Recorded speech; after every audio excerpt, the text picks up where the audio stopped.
So, talking about how and why I decided that it was a good idea to leave the comfort of my little 100 square foot suite in a traditional suite system and open the life of Riley. Well, the first word that comes to mind is delusional. It all goes back to this salon I worked at several years ago called Senses New York. Senses had this really unique vibe. And basically, when you came off the elevator, you came at the exact middle of the space. Reception met you right in front, and if you went to the right, you had manicure, pedicure, and you had a whole bunch of spa rooms, and you had a small little kitchenette. And if you went to the left, you had a fully wide open salon floor with waiting area and shampoo bank and whatever. But anyway, it kind of like was split in half. I grew into the stylist I am at Senses. I put together a creative team and led a team doing photo shoots monthly. We literally did a concept a month. It was intense, but it was amazing. There was just that sense of creativity and collaboration and team that when Senses closed abruptly, I was right at the height. Like I was really hitting my stride. I had already managed to get NAHA recognized, and I was doing a collection or two a year, and I had just gotten published for the first time. American Salon did a spread on me, and the word got out that I was looking for a new salon. I literally fielded 13 different offers, which was insane. But one of the things that I really was looking for was that sense of team. And one of the things that made the team kind of have this like teeny vibe was that kitchenette. It was just long enough to sit three very small, narrow, teeny tiny person-ass stools at on one side, and on the other side our coffee pot would sit there, and we had a water machine, and we always had lemon water and cucumber water. Cucumber water was a hit.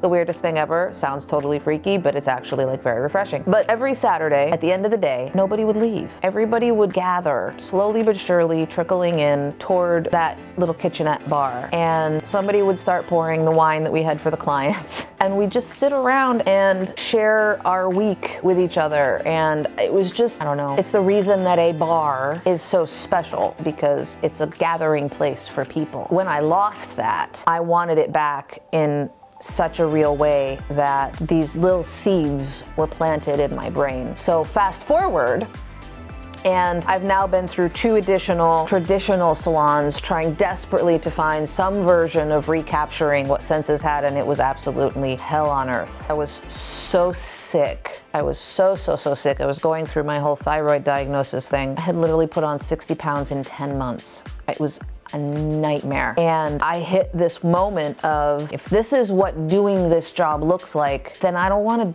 think I want to do this anymore. If you can't do it and love it, then what's the point? So I finally had this moment where I was like, well, there is one thing that is true of going out on my own, and that is that I cannot fuck it up any worse than anybody else. That was the last lesson I had to learn. When I say that, I was like, it doesn't mean that everybody else is fucking up. It just means that sometimes you reach a point in your life where it doesn't really matter how well somebody else might be able to do it. You need to be in control of your own reality. And I hit that moment where it didn't really matter if I messed it up, because I knew I could fix it. I went to the Salons by JC Suites, and I committed to a space that would not be available until September. This was in May. I immediately set about starting to plan my suite. Mind you, never, ever in my mind at that point in time was a cohesive thought around, I want to own a very large space. But I officially opened up my own tiny little corner of the earth, hung out my shingle, October of 2018. So October of 2019, we celebrated my first year. Everything was going fantastically. I was making more money than I ever had. My clients were happier than they ever were. Everything was going incredibly well. I went to New Hampshire with 2 models, did a shoot where I did literally at that point in my career the best color work of my life. Came back certain I was gonna wipe the floor with that particular competition, and 2 weeks later we were in lockdown for COVID.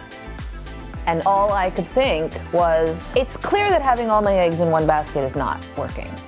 So diversify became one of my keywords. The therapist I was seeing at the time said one thing to me that literally saved my entire reality. And she said, I think we're at a moment where you have to just put aside your ethics and your morals and your platitudes, and you just have to survive this. Just keep the business alive. I loaded up my suite. I moved everything out on a Friday. I started that Friday night, and by Monday, I launched my very own e-commerce space. I had never done that before, but I worked 24/7, 365 for 4 days, and I sold everything. I made t-shirts, I made hats, I sold consultations. I had found a color delivery system that was actually like still allowed me to be the professional and wasn't giving away like the code of ethics. And I made friends with DocuSign, and I created a liability release that everybody that bought color from me had to sign first because I'm a freak about contracts. And I saved myself. But when I realized I couldn't look forward and predict, what I chose to do was look back. And in looking back, I was re-educated on the pandemic that happened in 1915, 14, 16. Whatever. And I started looking at how they came out of that. What did it look like when we as a country 100 years ago came out of a pandemic? And so 1916, 1917, we're climbing and we're crawling and we're figuring it out, but we've been so repressed that creative expression starts to really rear its head and people just want to celebrate. And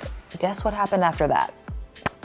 The Roaring 20s. When I saw that within 4 years of being locked down, we were thriving in a way and people were living their best lives in a way that it was such an overcorrection that then prohibition happened, I knew there was opportunity here. So this idea started to form that if I had a space, a multifaceted lifestyle space that not only served my industry and allowed misplaced stylists to have a home, but also was a multi-purpose artistic space so that all of the arts that I love would have some place to potentially function. And it had a bar that served coffee during the day and alcohol in the afternoon evening hours, aka our speakeasy. And then because the space was so multifaceted, we had shared workspace so that people could come and work remotely because everybody's working remotely. It not only answers a lot of the points of pain of the clients that are asking me for these things post, but B, my ability to work will never be taken away. At some point, every single aspect, one of these profit streams is going to stay open if we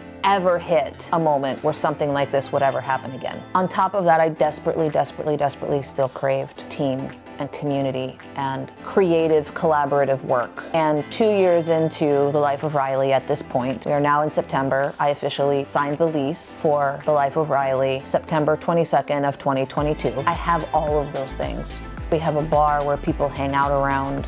We have a team that collaborates and works together. It's not the same, but it was never supposed to be the same. The seeds of inspiration blossom and they look different. So that's the story. How it became called The Life of Riley, that's the next story. What we stand in right now was the product of about 7 or 8 years of my brain solving problems in my life and trying to help solve problems in other people's lives as well. My goal now with The Life of Riley is to better as many other humans' realities as I possibly can through this space and what I hope it will grow into. So fingers crossed.